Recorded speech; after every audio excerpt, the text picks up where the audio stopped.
Hello সবাইকে, welcome back to my channel. আবার অনেক দিন পরে তোমাদের সাথে একটা ভিডিও শেয়ার করছি। তো জানি তোমরা আমাকে ভুলে গিয়েছো, কিন্তু আমি তোমাদেরকে ভুলিনি।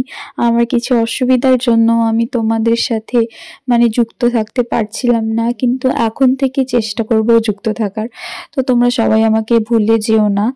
আর হ্যাঁ, আজকে আমি প্রায় 1 থেকে 1.5 মাসের পরে ভিডিওটা করছি। আর আজকের ভিডিওটার কন্টেন্ট হবে যে মা বল্লাতে পুজো দিতে গিয়েছিলাম। মা বল্লা কালীর পুজো গঙ্গারামপুরে। তো রাত্রেবেলায় গিয়েছিলাম সবাই মিলে গাড়ি করে।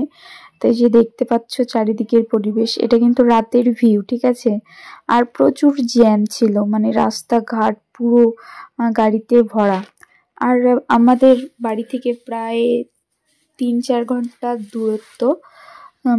গঙ্গারামপুর পার করে বালুরঘাটের কাছাকাছি এই মায়ের মন্দিরটি খুবই জাগ্রত। আমরা প্রায় প্রত্যেক বছরই যাই। তো ভাবলাম তোমাদের সাথে একটু শেয়ার করি ভিডিওটা। তো চলো তোমরা পুরো ভিডিওটা দেখতে থাকো। তো দেখতে পেলে কিরকম জাম, একটু করে গাড়িটা এগোচ্ছে, আবার একটু করে থেমে যাচ্ছে। পুরো রাস্তাটাই এভাবে যেতে হয়, সেই জন্য একটু সময়টা বেশি লেগে যায়। আর মায়ের মন্দিরে গিয়ে মনটা একেবারে শান্ত হয়ে যায়।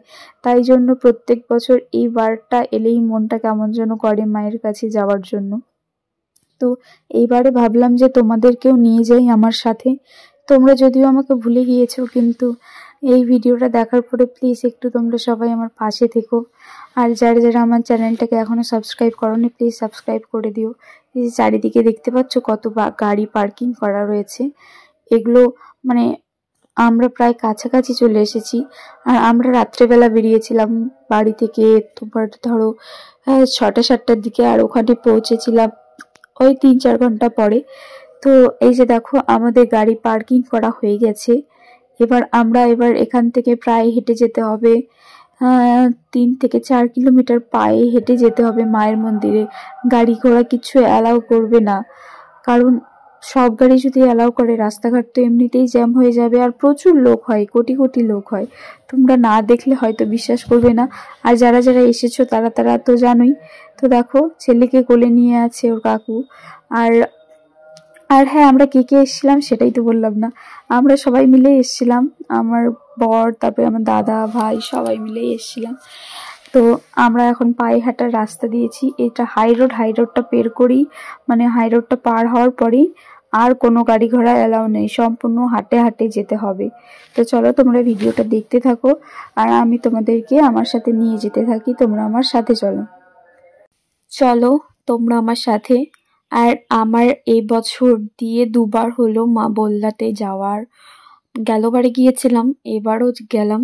আর আমার ছেলে যে আছে ও কিন্তু কিছুই বিরক্ত করে না, দেখতে পাচ্ছ ওর কাকুর কোলে চেপে ও এগিয়ে যাচ্ছে, আর আমিও হেঁটে হেঁটে যাচ্ছি।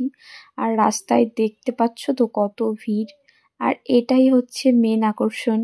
এই যে দেখো সামনে দেখতে পাচ্ছ মা বল্লার গেট। এই গেটটাতে ভিডিও করা, ছবি তোলার জন্য প্রচুর ভিড় হয়ে থাকে।